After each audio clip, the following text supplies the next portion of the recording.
What about the two journalists who are being held in North Korea? What can be done to free them? Well, like everybody else in this drama in Korea, those young ladies are hostages.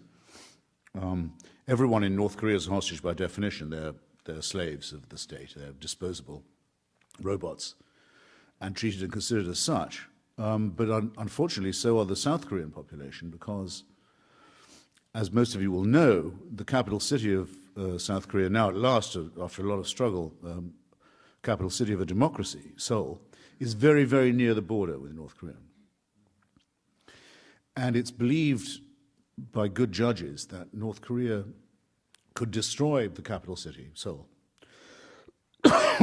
in a matter of hours, just by saturating it with conventional fire, of which it has enormous batteries stacked next to the border. So that if we were to decide to denuclearize the increasingly promiscuous North Korean testing grounds and proving grounds, which we could do in an afternoon ourselves, a very easy thing to take out North Korea's nukes, we don't know that they wouldn't be crazy enough to destroy millions of their fellow countrymen in the South as a revenge. So everyone's a prisoner. Everyone's in a stick-up with a mad hijacker. And no one's willing to call this person's bluff. Now, I don't think this can go on for very much longer. Something has to give in this. Why do I say that? Well, one more such test, either of a missile or a bomb, by North Korea, and the Japanese will say that's it. We can go nuclear too. We know they can.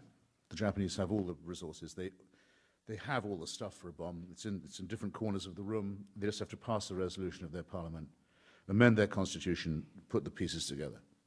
Does China want a nuclearized Japan facing a nuclearized North Korea? Do we? You can see where this is going. Which is the greater risk? I'll tell you what I think from the experience of Iraq and other things. Putting it off, putting the confrontation off, makes it worse. It means it's going to be much more horrible when it does come. What surprised you when you went to North Korea? What did you find that you didn't expect to find?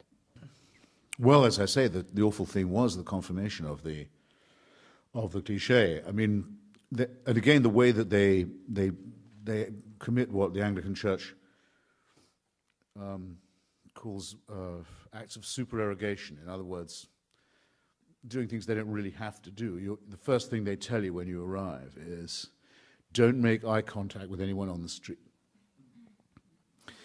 Don't try and talk to a North Korean. Don't try and strike up a conversation. Now, I don't speak Korean, and they knew that. Very few North Koreans speak English. In any case, it was painfully evident that everyone in North Korea had already got that bulletin. Because they wouldn't make eye contact, they wouldn't agree, they wouldn't look at it. Some children would, because they didn't know or they hadn't taken yet. But so that it was unnecessarily crude of them to tell me not to do something that I wasn't able to do in any case, that they'd made sure I couldn't do.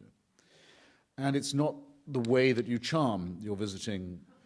After all, to get there, I'd had to pretend to be a fan of the regime. Right? So that was pretty rough. I did not see this happen, but a friend of mine swears to it. Getting tired of, you can't go to the opera, you can't go to the TV, you can't go, no movies, nothing except long live the dear leader. He went to the zoo just to have a walk around the park. And there were some animals, rather morose, half-starved animals, but there they were. And he got to the parrot section, and there was a big parrot looked at him in a sort of beady way. And he looked at the parrot in a rather morose manner. And after a short interval, the parrot opened its beak and said, "Long live the dear leader, Kim Il-sung."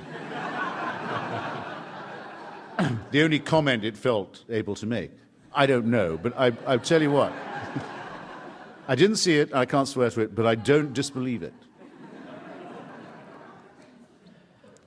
Here's someone who would like to know, would North Korea be more productive if they fed their people? Well, that's a good question because it's a dilemma from which we rescue them. It's what I mean by hostage blackmail. The North Koreans do their tests when they're in famine. They say, if you want us to stop testing, we insist that you supply us with 5 million tons of grain. Now, we can always say, we won't do that. You treat your people like this, you starve them to build nukes, you feed them. Use your own bloody grain. Fine, so then it's on our conscience that the people starve to death. They bet, and they've so far bet correctly, we will, A, go back to the talks, having been insulted by the latest test of the bomb and the missile, and we'll give them the grain. And we stencil on the grain the stars and stripes, and it says in Korean, a gift from the people of the United States. So they can't give it out any other way. And they do. And they say, you see, so powerful and beloved is the dear leader that the United States pays him a regular tribute, just out of respect and fear of his majesty and his wonder. And there's no reason to doubt, or there hasn't until recently been much reason to doubt, that people believe that's true. We're now getting a few more defectors from North Korea. It's not as hermetic as it used to be. But what they were telling us until recently is, yes, everyone does actually believe the state propaganda.